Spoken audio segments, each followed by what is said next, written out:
원래 그 요약서가 그 4월 중순 이후에 나오는데 하도 딴 학원에서 이야기를 해서 요약서 출간이 됐습니다.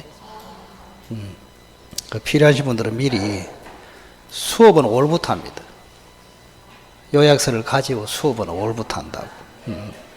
그 미리 볼 사람들은 좀 수업 시간에 가지고 들어와서 타이틀도 같이 보고, 어차피 5월부터는 이제 그쪽으로 집중이 돼야 됩니다. 자, 오늘은 어디로 그랬죠?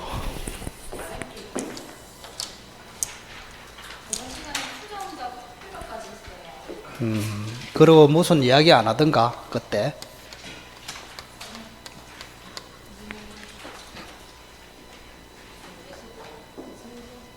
추정력을 조금 보완하고 넘어간다 이랬는데,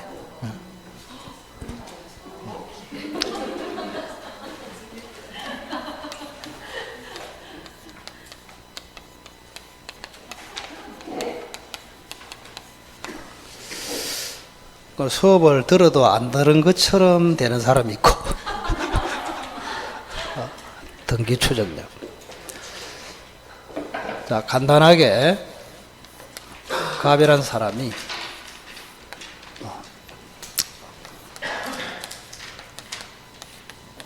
을에게 팔았다고 보고,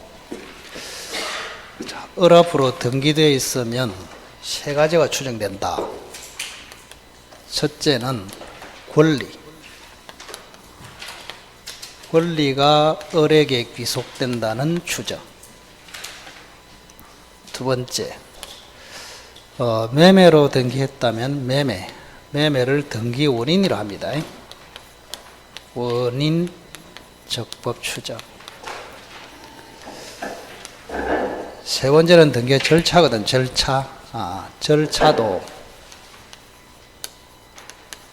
절차도 적법하다고 추정. 세 가지. 그럼 추정력은 누구에게 주장할 수 있느냐? 을 앞으로 등기하는 방법이 두 가지가 있다. 하나는 이전 등기, 하나는 모두 생략 등기로서 보존 등기. 매수인 앞으로 바로 보존 등기 해도 된다 그랬죠, 그죠? 그걸 모두 생략 등기 이렇게 합니다. 자, 이전 등기는 제3자에게도 추정력을 주장해서 이길 수 있고, 당사자, 갑이죠. 갑에게도 추정력을 주장해서 이길 수 있다. 근데 보존 등기는 추정력이 약합니다. 제3자에게는 추정을 주장해서 이길 수 있고, 당사자에게는 주장할 수 없다. 이렇게. 그래서 이전 등기 추정력이 훨씬 더 강력하다 이런 생각이 듭니다.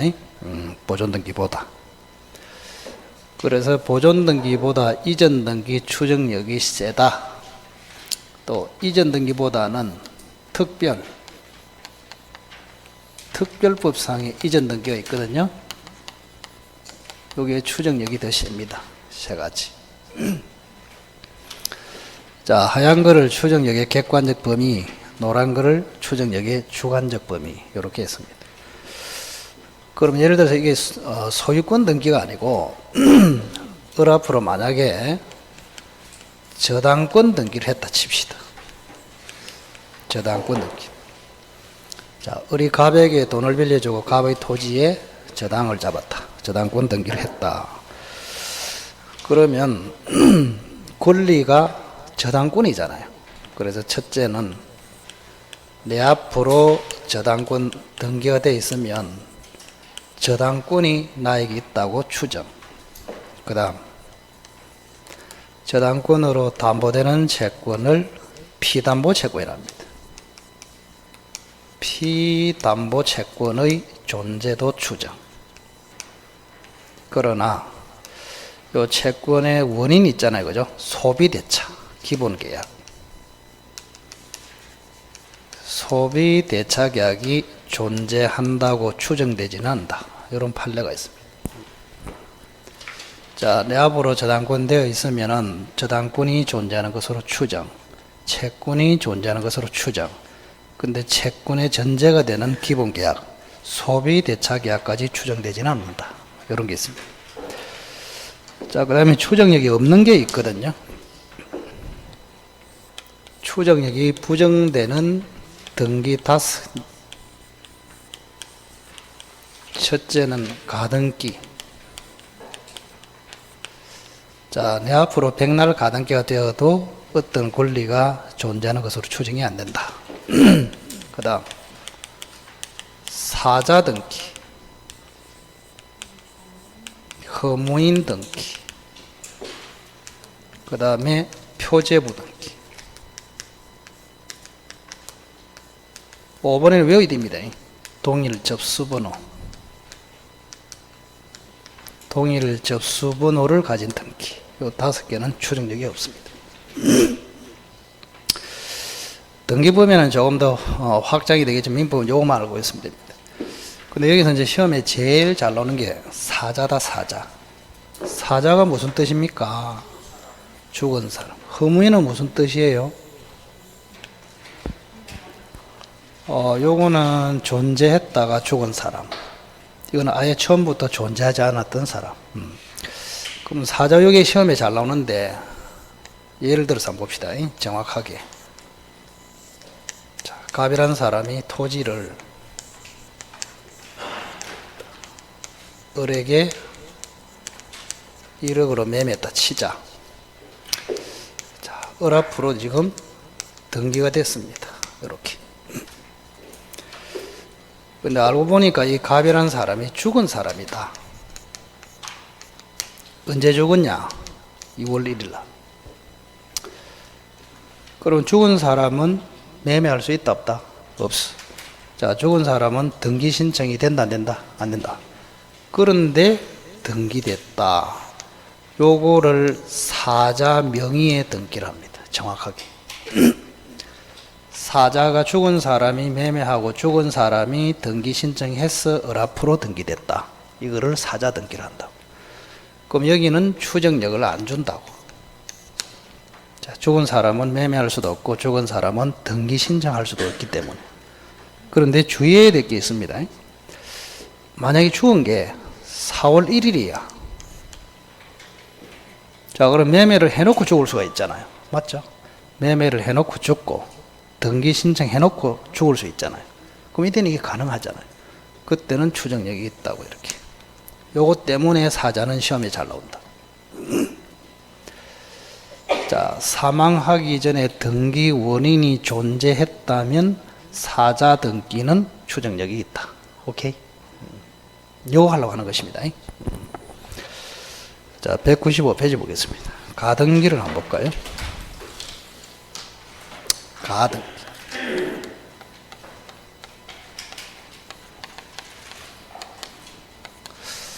자, 가등기는 많이 나올 때는 세 문제까지도 가능합니다. 물권법의 한 문제, 가담법의 한 문제, 등기법의 한 문제. 세 문제까지 가능하다.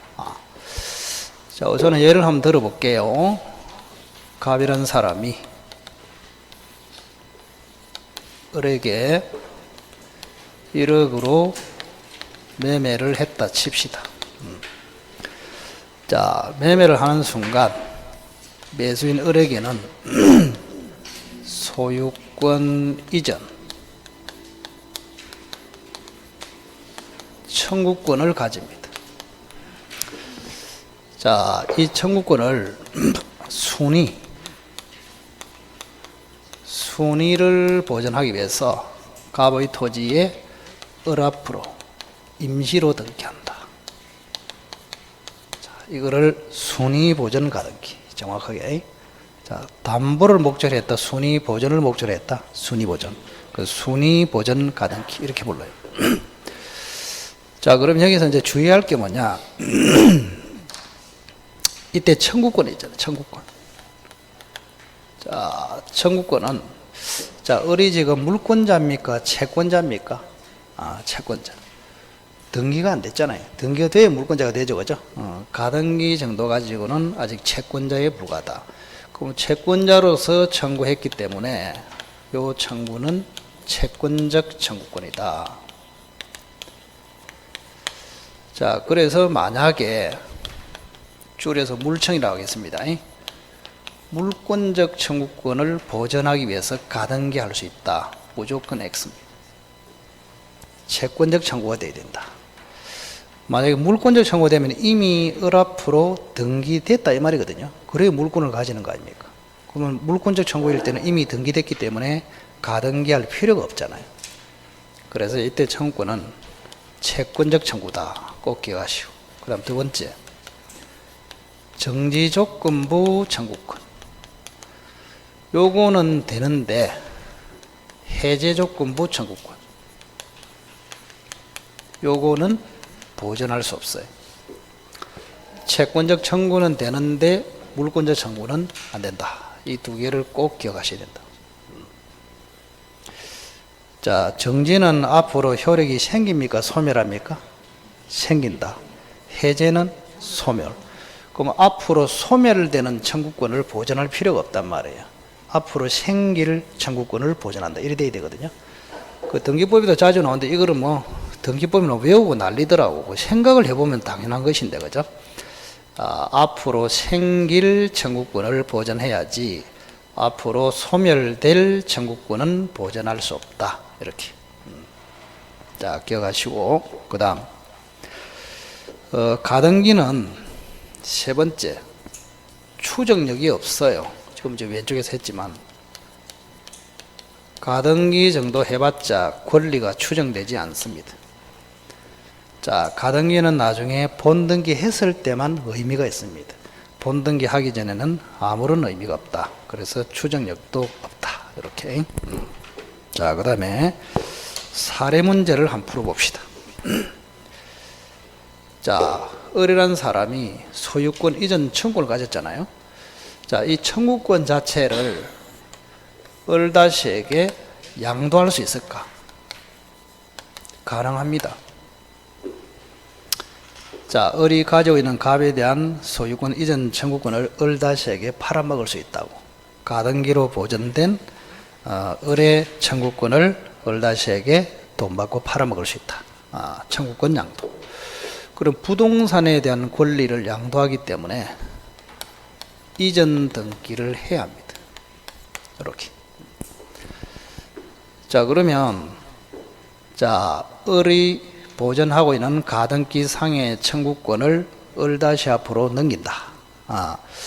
이전 등기로서 넘기는데, 자, 만약에 을의 청구가 1순위라 그러면 을다시의 청구는 몇 순위가 되겠까?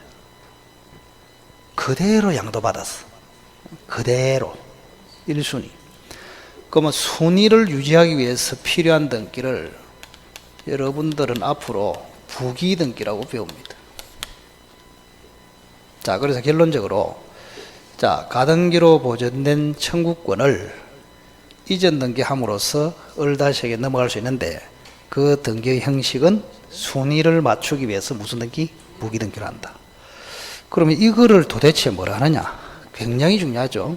자, 이거를 우리 대법원에서는 가등기의 가등기라고 합니다. 한번 읽어보세요.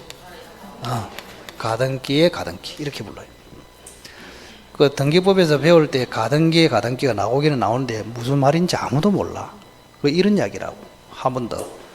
자, 가등기의 가등기가 뭐냐 이렇게 물어보면은 가등기로 보존된 권리 이전 등기를 부기 등기로 하는 것. 그걸 뭐라 한다고? 가등기의 가등기.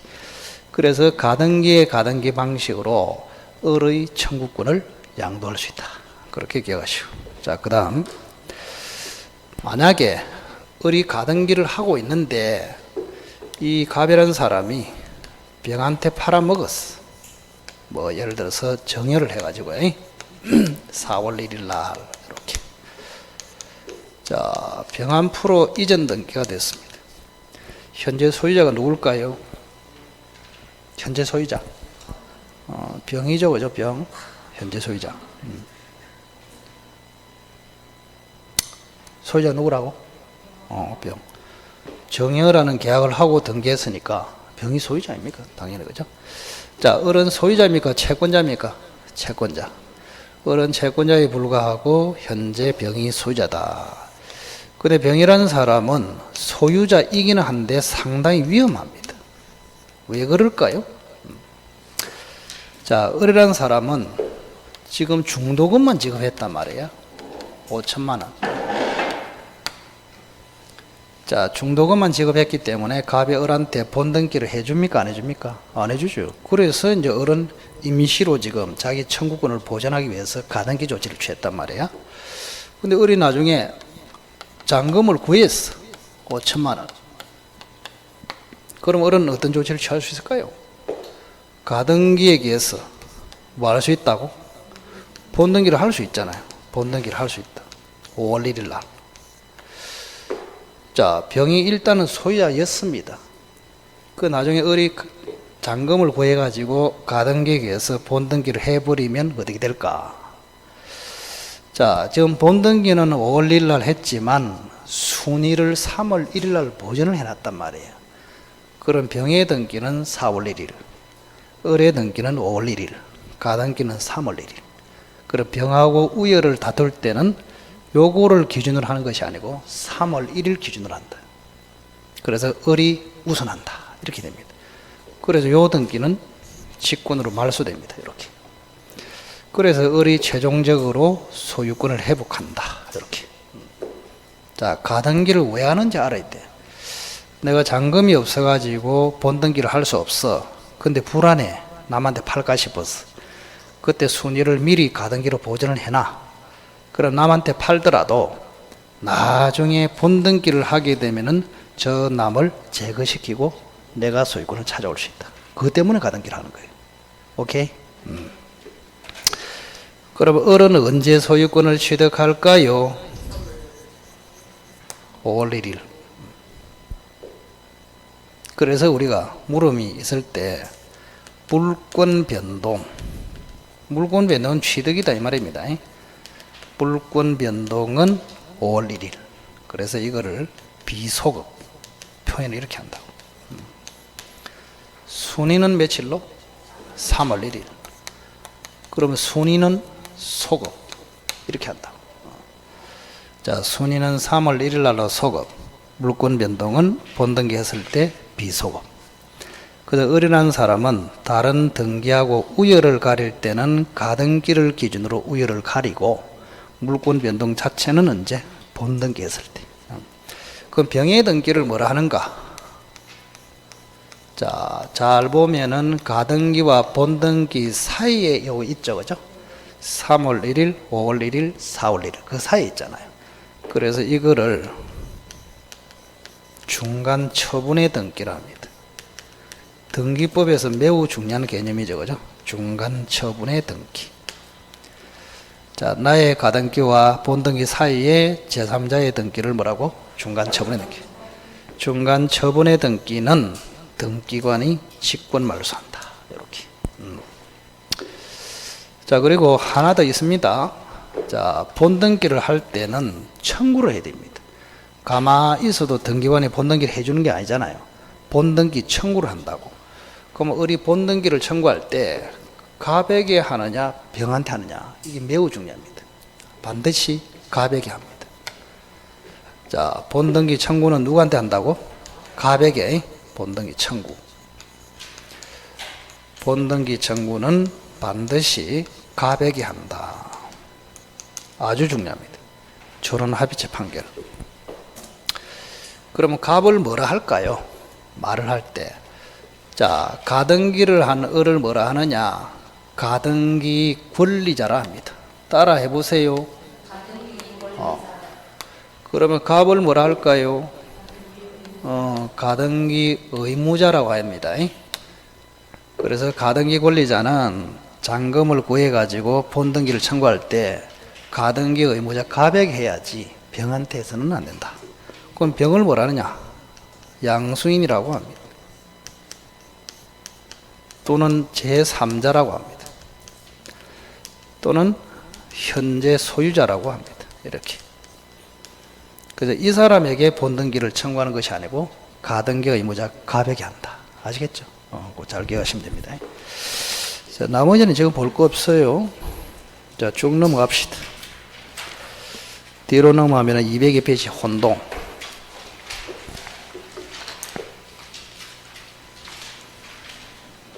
혼동도 올해는 조금 나올 때가 됐습니다. 3, 4년마다 한 번씩 나오는데, 혼동. 이 혼동, 이거는 전부 다 혼동에서 다 틀리거든요. 그래서 기초적으로 혼동을 안 하겠다, 이 생각이 제일 중요합니다. 혼동. 자, 우선은 여기 봅시다. 갑의 토지가 있습니다. 잘 봐야 됩니다. 잘. A라는 사람이 돈을 빌려주고 저당권을 잡았습니다. 이렇게 저당권을 잡았다. 그럼 만약에 A라는 사람이 토지가 마음에 들어서 사버릴 수가 있잖아요. 샀단 말이에요. 매수. 사버리면 A가 저당권자인 동시에 소유권자가 되어버립니다. 그러면 자기 소유가 됐으면 저당권은 필요하다, 필요 없다? 필요 없죠. 그래서 저당권은 소멸한다. 이거를 혼동이랍니다. 혼동. 자, 동일인에게 2개 이상의 권리가 귀속이 됐을 때 필요 없는 권리가 소멸하는 거. 그거를 혼동이랍니다. 혼동. 그래서 저당권은 소멸합니다. 이렇게. 자, 그런데 이런 경우 있거든요. 자, A가 사가지고 저당권이 소멸이 됐어. 이렇게. 근데 A가 다시 팔았어요. 이렇게. 소유권이 복귀됩니다. 복귀. 이렇게. 자, 소유권이 A한테 넘어왔다가 갑으로 다시 돌아가면 이 혼동으로 소멸한 저당권이 살아나겠느냐. 이게 중요한 문제입니다. 자, 살아날까? 응? 살아날까요? 안 날까요? 적극적으로 답을 하지 마라. 이렇게 얘기했다. 내 숨도 안 쉬고 아무 생각 없이 대답하고 그러면 안 는다 그랬잖아요. 생각을 좀 해보고. 부활이 될까요? 부활하지 않습니다. 그래서 혼동으로 소멸하는 것은 절대적 소멸이라고 합니다. 뭐라고? 절대적 소멸. 자, 절대적 소멸이기 때문에 한번 소멸한 저당권은 소유권이 다시 복귀되어도 부활하지 않는다. 자, 그런데 이 매매 있잖아요. 자, 소유권 취득의 원인, 이게 실효돼서 실효. 자, 실효가 4가지 있다 그랬는데 기억날까? 무효, 취소, 해제, 해지. 그걸 실효를 합니다. 자, 실효가 되면은 부활합니다. 이걸 구별할 줄 알겠냐, 이런 이야기. 자, 혼동으로 소멸된 저당권은 소유권이 갑으로 복귀되더라도 부활한다, 안 한다? 안 한다. 안 하는데 소유권 취득의 원인 자체가 실효되면은 부활한다. 그럼 이게 차이가 뭔지를 알아야 돼요. 그래서 항상 이야기하는 민법은 성질 급한 사람은 평생 50점이 끝나버립니다. 차분해야 돼. 예? 차분하고 냉정하고 냉철하고 이래야 점수. 그 시험도 굉장히 빨리 쳐 그러면. 왜? 한 방에 답이 나오기 때문에. 근데 급한 사람은 막 1번 읽고 2번 읽고 3번 땀이 뻘뻘 나 다시 읽고 5번 읽고 이래가지고 허무해가지고 하늘 쳐다보고. 답이 없어. 답이 없어. 성급하게 이렇게 하지 말라고. 생각을 자꾸 하면서 해야 돼. 자꾸 강조하지 마는 거죠. 자, 그러면 실효됐을 때하고 소유권이 복귀됐을 때하고 차이를 잘 느끼게 됩니다. 자, 보세요. 갑의 소유권이 넘어왔다가 돌아갈 때는 부활하지 않습니다. 그런데 이 매매가 실효돼 버리면 근본적으로 소유권이 넘어온 적이 없어요. 소유권이 넘어온 적이 없는데 잘못 판단해서 저당권이 소멸했기 때문에 그때는 부활시킵니다. 이렇게. 차이를 아시겠나요? 뭐라고 했습니까? 아는 척 하지 말고.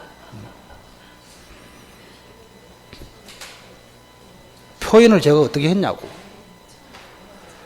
소유권 팔았어. 소유권이 넘어갔어.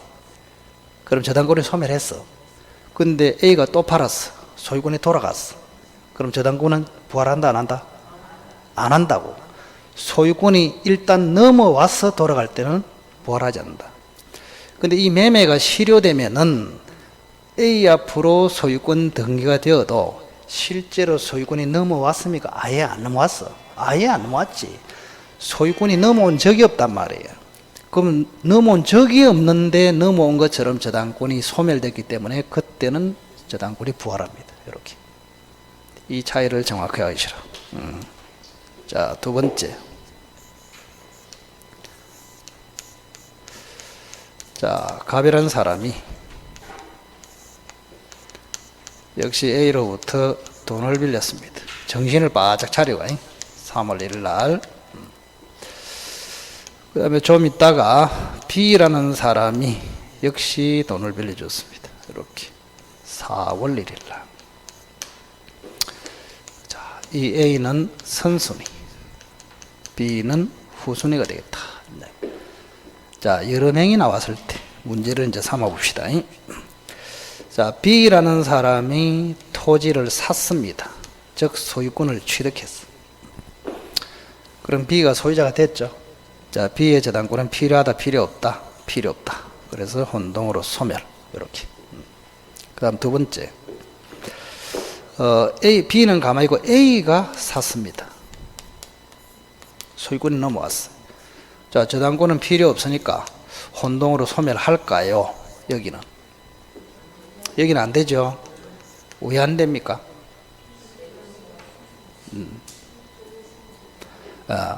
이 A께 소멸하면 B가 후순위가 선순위로 승진한단 말이에요. 그러면 이 사람이 엄청난 부당이득을 누리기 때문에 그걸 막아야 됩니다. 그래서 선순위가 소유권을 취득했을 때는 이 B가 순위 승진하는 것을 막기 위해서 저당권을 소멸시키지 않고 존속시킨다. 아시겠죠? 그럼 결론은 뭐예요? 자, 후순위가 취득하면은 저당권은 소멸, 선순위가 취득하면은 후순위 올라온 걸 막기 위해서 존속. 됐죠? 그런데 그래서 이게 이제 원리를 기억해야 됩니다. 원래 예를 들어서 A가 1억을 빌려줬어. B도 1억을 빌려줬어. 이렇게. 누군가가 경매를 넣었단 말이에요. 경매를 넣었다. 자, S가 낙찰 받습니다. 그러면 낙찰 대금이 1억이 나왔습니다. 그러면 A는 1순위, B는 2순위 맞죠? 자, B는 얼마 먹어요? 하나도 못 먹지. A가 1억을 다 먹고 B는 못 먹잖아요. 그 못 먹게 되는 사람이 A가 갑으로부터 소유권을 취득해서 요 저당권이 소멸하면 지가 A 대신에 1순위가 돼가지고 1억을 지가 먹는단 말이에요. 그 못 먹을 사람이 1억이나 먹기 때문에 그걸 허용하지 않습니다. 그래서 B가 순위 승진해서 1억을 먹으면 엄청난 부당이득을 누리기 때문에 그걸 막기 위해서 선순위가 소유권을 취득해도 저당권은 존속시킨다. 됐죠? 자, 그리고 이 사람이 AB가 채권자입니다. 채권자.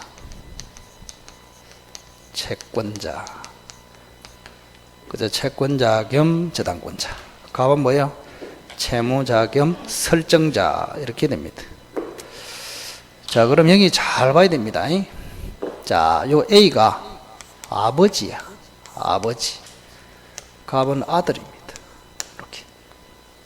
거꾸로 한다. 거꾸로. 아들. 아버지. 이거 어떤 관계입니까 도대체? 자, 아들이 아버지에게 돈을 빌려주고 아버지가 갚지 않을 걸 대비해서 아버지 토지의 저당을 꽉 잡고 있단 말이야. 아들이. 응? 훌륭한 부족관계입니다. 그죠? 새벽마다 전화합니다. 새벽마다. 언제 갚을 거요? 안 갚으면은 경매 넣어서 난리쁩니다 하면서. 응? 야, 아버지가 얼마나 그죠? 분했겠습니까? 자, 분해서 죽는 것을 분사라고 합니다. 분사. 분해서 죽었다 이 말이에요. 자, 아버지가 죽어버리면 아버지 소유권을 아들이 상속합니다. 맞죠? 상속을 해요. 상속. 매매가 아니고 상속.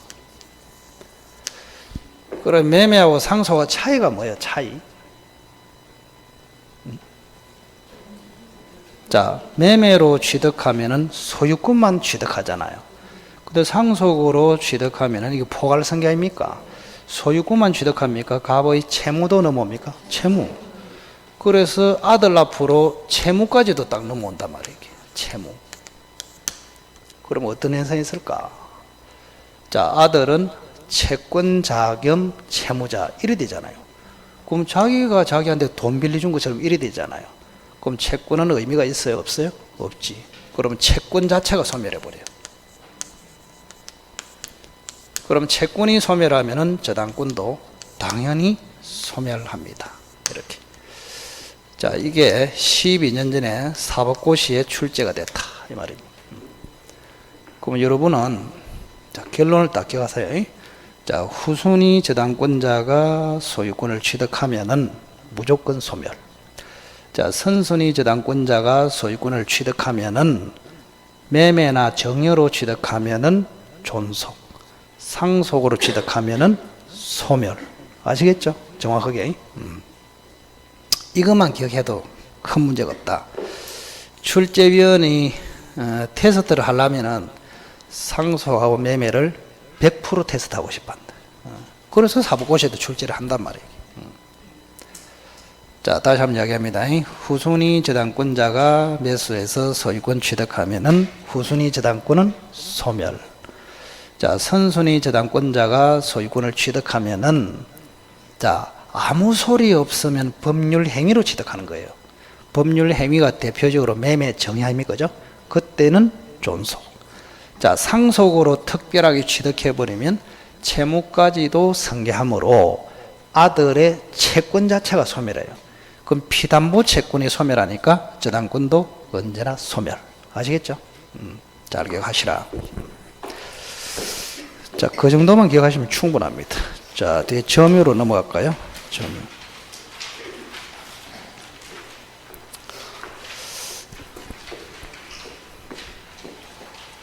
시스템이 지금 고장이 나가지고 지금 두 번이나 고장나 서울에 지금 내려오고 있는 중입니다. 수리돼 갖고.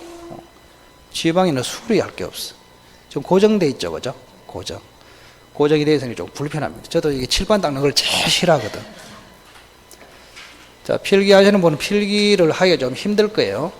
그래서 동영상을 보면서 다시 좀 하시기 바랍니다.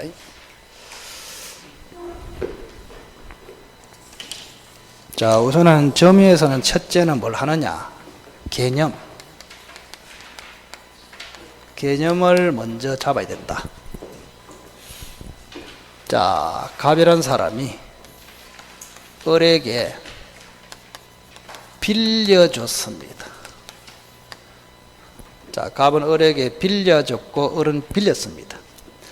빌렸으면은 을이 지금 점유를 하고 있단 말이에요. 그러면 이 사람을 직접 점유자, 빌려준 사람을 간접 점유자 이렇게 불러요. 자, 직접 점유자도 점유권이 있고 간접 점유자도 점유권이 있습니다. 둘 다. 그래서 빌린 사람을 직접 점유자, 빌려준 사람을 간접 점유자. 자, 이렇게 교육시키는 게 넓은 의미로 그렇게 본다고. 그런데 여러분은 복잡한 걸 싫어하잖아요, 그죠? 빌렸다. 그럼 뭐 직접 점유, 빌려줬다. 간접 점유. 그리고 이 관계를 점유 매개 관계라 합니다. 점유 매개 관계. 이렇게. 자, 빌려준 사람을 간접 점유, 빌린 사람을 직접 점유. 그다음 두 번째. 자, 갑이라는 사람이 주인이거든요. 주인. 을이라는 사람이 갑의 가게, 가게를 보는 점원입니다. 점원. 알바다, 알바. 그럼 이건 빌리는 관계가 아니잖아요, 그죠? 이거는 이제 갑이 지시를 하고 을이 복종하는 관계단 말이에요. 자, 이런 경우에 갑을 뭐라 하느냐? 점유주라고 합니다. 점유주. 자, 을을 뭐라 할까요? 점유 보조자라고 합니다. 이렇게. 그럼 점유 보조자는 가게를 지배는 해도 점유권이 없습니다. 점유권은 점유주에게 있다. 이렇게. 그러면 지시 복종하는 관계를 점유 보조관계다. 이렇게 부른다. 점유 보조관계. 개념은 여기 끝입니다. 끝. 그리고 점유 보조자는 항상 강조했지만 요거는 인간 축에도 안 들어가. 인간 축에도 들어가지 않습니다. 그래서 뭔가 청구를 할 수도 없고 청구를 당하지도 않습니다. 청구의 상대방이 될 수도 없다. 청구할 수도 없고 청구를 당하지도 않고 청구의 주체도 안 되고 청구의 상대방도 안 되고 그렇게. 자, 215페이지 볼까요? 자주와 타주.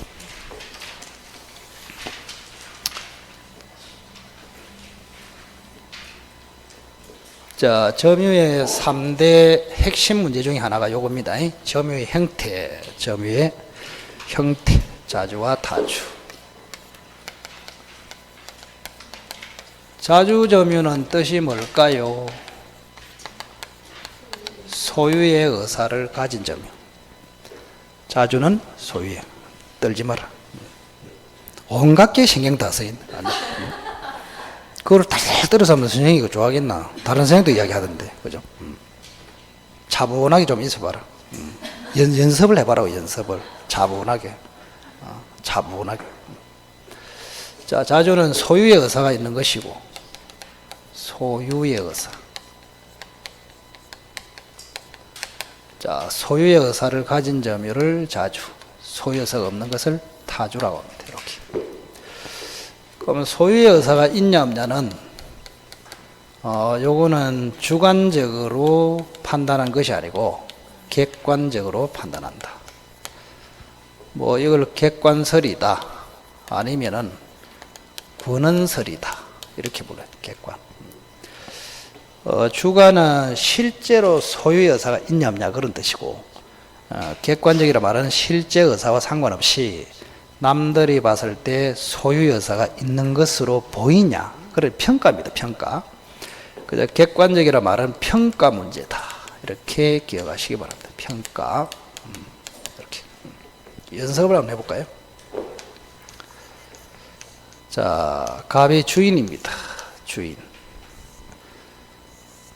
을이라는 사람이 점유를 하고 있다. 이렇게. 그럼 을은 소유의 의사가 있을까요? 자, 소유의 의사를 가지면 자주, 없으면 타주. 자, 을은 자줄까, 타줄까? 자주, 타주?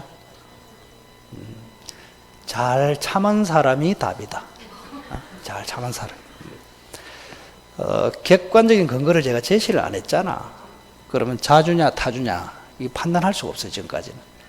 그럼 객관적인 증거를 제시해 볼까요?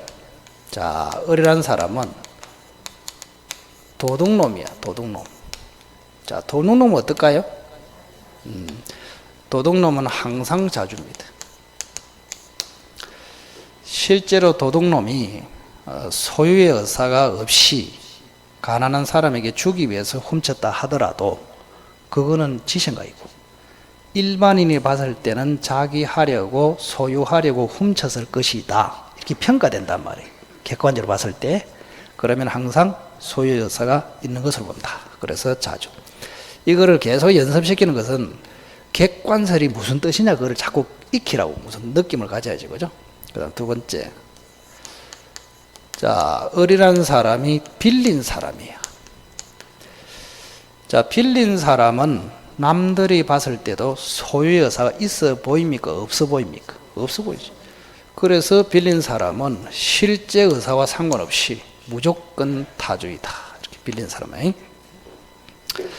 자, 빌린 사람 중에서 시험에 잘 나오는 게 이런 게 있습니다. 명의수탁자. 명의수탁자. 자, 명의신탁에서 신탁자와 수탁자 중에서 누가 소유자였습니까? 기억납니까? 명의신탁에서 신탁을 한 사람하고 신탁을 받은 사람. 점유는 이 사람이 하고 있어요. 자, 신탁자가 소유자입니다. 그러면 수탁자는 점유를 하고 있기 때문에 이 사람은 사용을 하는 일종의 빌린 사람이야. 그래서 수탁자의 점유는 항상 타주이다. 이렇게. 이제 이런 게 시험에 잘 나오죠. 자, 명의신탁에서는 누가 소유자다? 신탁자. 수탁자는 빌린 자 또는 사용자. 그 여러분이 소유자 개념이 들면은 자주, 빌린 사람, 그냥 사용권자다. 그러면 타주. 이렇게 생각하시면 됩니다. 그 다음 두 번째, 분묘기지권.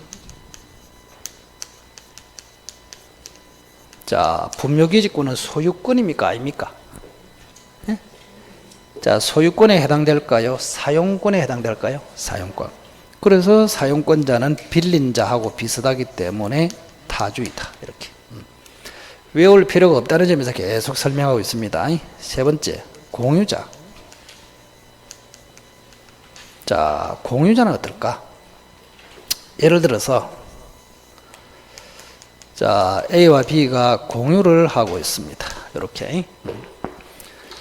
그럼 A가 2분의 1의 지분을 가지고 있는데, B라는 사람 칩시다. B가 2분의 1인데, 이 전체를 점유하고 있단 말이에요. 이렇게. 자, 공유자 B가 전체 물건을 점유할 때는 자주일까요? 타주일까요? 어떨까요?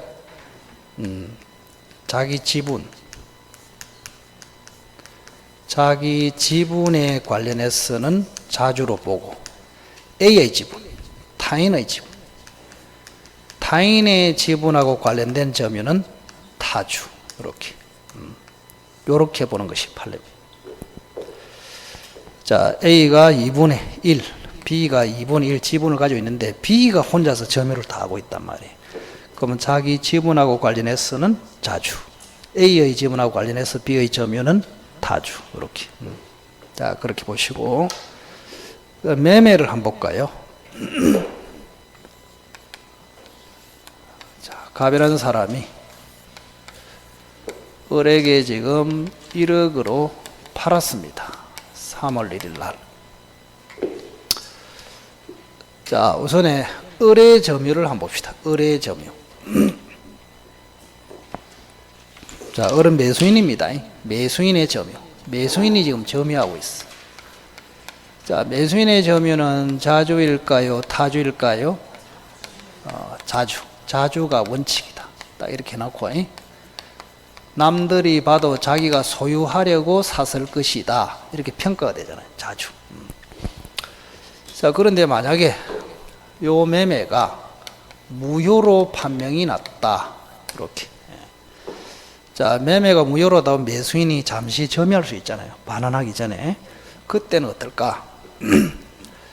자, 매매가 무효일 때는 우리 판례는 나눕니다. 무효임을 몰랐다. 선의의 을이다. 그러면 자주. 무효임을 알고도 점유하고 있다. 그러면 타주. 이렇게 나누십니다. 무효. 자, 그 다음. 만약에 이 매매가 취소됐어. 또는 해제가 됐습니다. 이렇게. 자, 취소나 해제가 되어도 을은 반환해야 되는데 잠시 점유할 수가 있단 말이에요. 그때 매수인이 점유는 자주일까 타주일까? 이때는 언제나 타주라고. 왜 차이가 있을까요? 무효하고 취소 해제. 취소나 해제도 결국 무효로 가잖아요. 근데 취소나 해제일 때 매수인의 점유는 언제나 타주란 말이에요. 무효일 때는 모르면 자주, 알면 타주. 근데 무효는 모르거나 알거나 이렇게 될 수가 있거든요. 그런데 요거는 의사표시잖아요. 그죠? 갑이 을에게 의사표시를 해야 된단 말이에요. 그러면 을은 항상 악의가 됩니다. 그래서 언제나 타주. 이렇게 됩니다.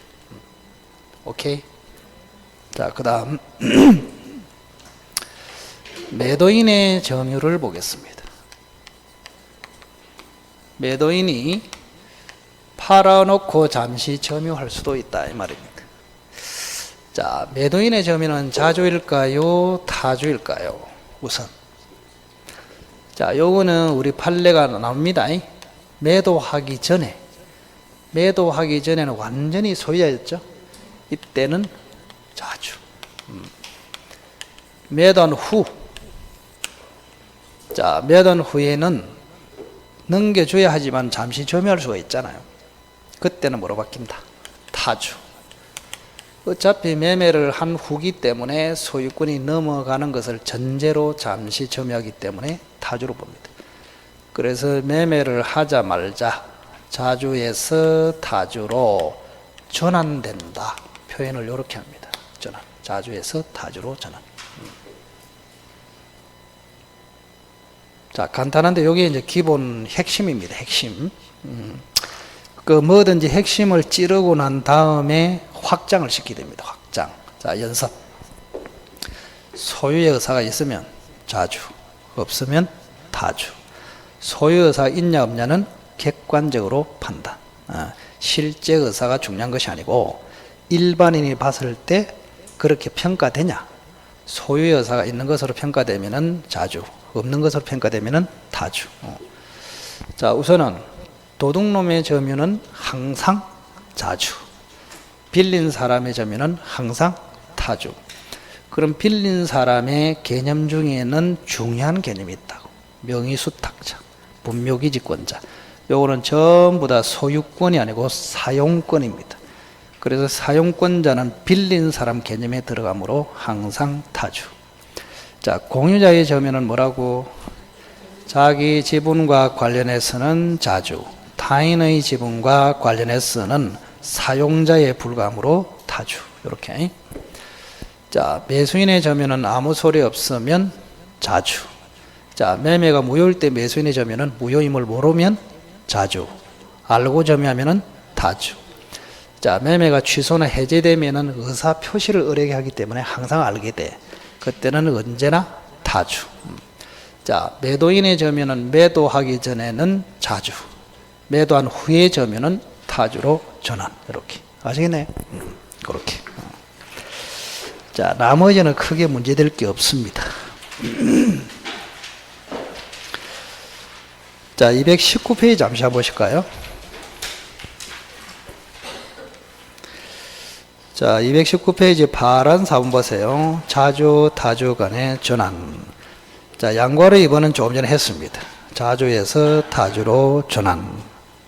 매도인의 점유는 매도하기 전에는 자주, 매도 후에는 타주로 전환. 양과를 이번에 1번 읽었습니다.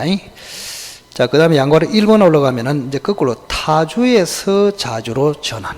타주에서 자주로. 그것도 시험이 잘 나거든요. 타주. 타주에서 자주로 전환되는 게 두 개 있습니다. 두 개. 자, 뭐가 있느냐? 잘 보세요. 만약에 갑이 주인입니다.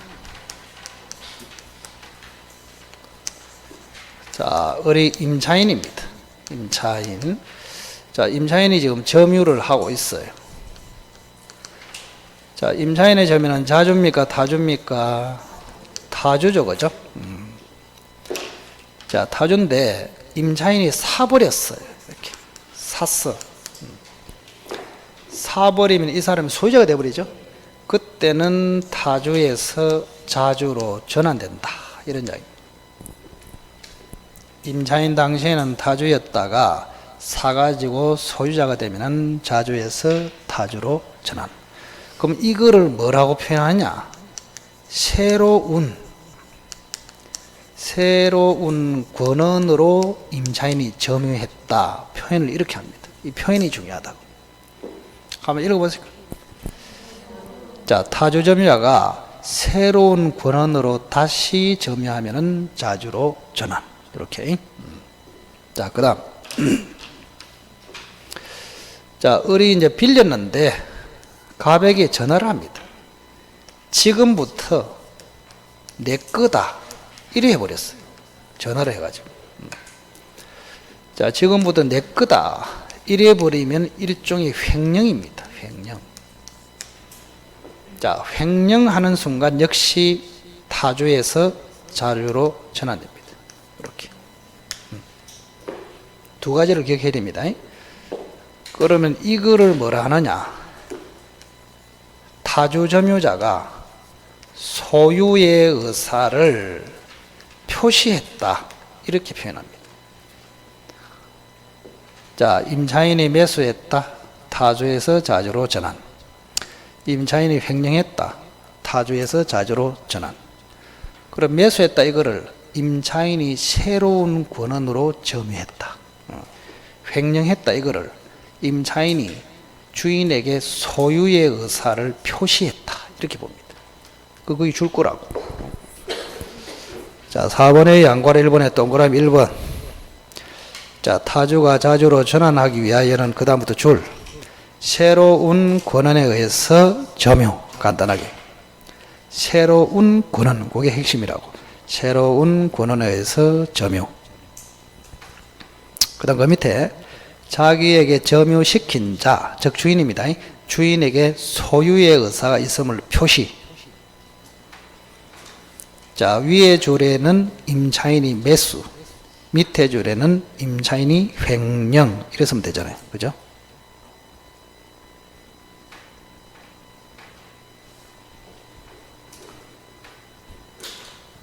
자, 새로운 권한이 뭐라고? 임차인이 매수. 자, 소유의 의사가 있음을 표시. 그 뭐라고? 임차인이 횡령.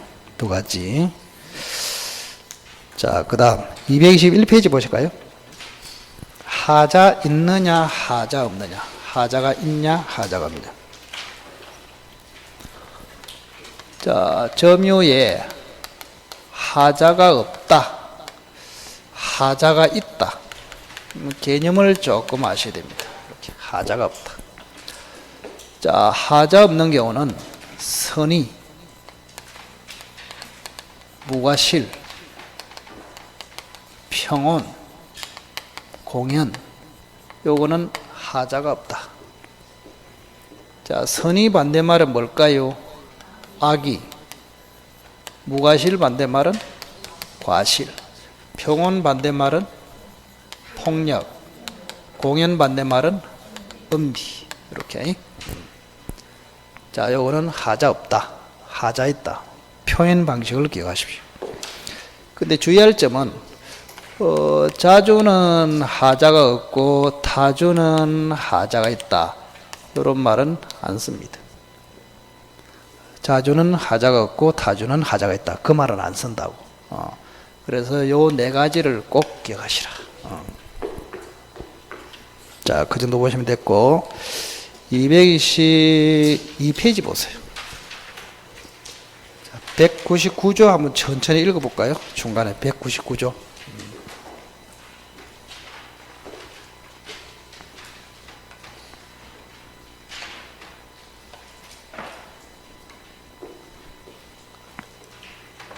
그 제목이 뭐라 되어 있나요? 199조. 뭐라 캐샀노? 제목이 뭐라 되어 있다? 자, 점유의 분리와 병합. 병합이라는 말은 성계한다 이 말하고 같습니다. 성계. 자, 이거는 나중에 이제 취득시 할 때 써먹으니까 좀 조심해야 된다. 예를 한번 들어볼까요? 자, 지금 A라는 사람이 10년 점유했고 B라는 사람이 10년 점유했습니다. 그러면 A는 악의로 10년, B는 선의로 10년, 이렇게. 그럼 B가 점유를 주장할 수 있는 것은 어떻게 할 수 있느냐? 자, 우선 선의 10년을 주장할 수 있습니다. 선의 10년. 직권만 주장하는, 직권만 주장하는 것을 점유의 분리다, 이렇게 부릅니다. 점유의 분리. 그리고 A가 합해서 주장할 수도 있어요. 자, 합하면 몇 년입니까? 20년이죠, 그죠? 20년. 요거를 점유의 병합이라고 합니다. 또는 성계라고 하지요. 이렇게 성계. 직권만 주장한다, 분리. 앞 사람 거 합친다, 성계 또는 병합. 근데 그 밑에 앞 사람 거 합칠 때는 어떻게 한다고? 그게 제일 중요하죠. 자, 하자까지도 계상한다 이렇게 돼 있죠. 그러면 요 선의는 맑은 물이다, 이렇게 생각하시고, 아기는 흙탕물이다. 이래 됩니다. 그 맑은 물에 흙탕물이 들어오면 어떻게 돼요? 전부 흙탕물이 된다고.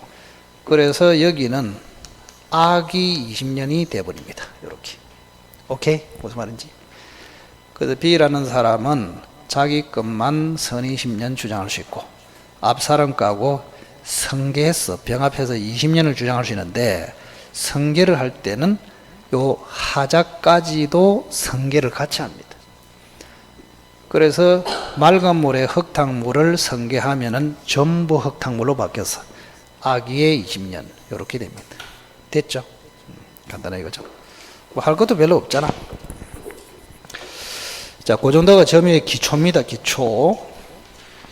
자, 223의 점유권의 효력 고기는 전체가 별 4개다. 별 4개. 거기는 조금 쉬었다 갑시다.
자, 빨리 교도소 들어오세요.